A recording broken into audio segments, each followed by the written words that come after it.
Colour પછી blue colour yes yellow colour pink colour orange colour yes આવી લખવાનું શું છે આ?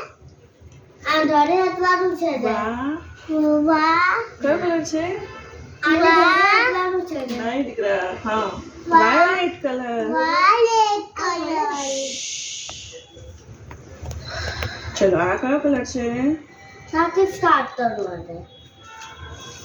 અહીંયાથી આ કયો કલર છે કે કલર વેરી ગુડ આ કયો colour brown colour very good એ નીચે આ પડી કયો ગયું કલર છે white colour red colour pink colour out બોલો બોલો અમારે golden colour golden colour very good ફૂલ જાવ તો હા ભૂલી જાય છે ને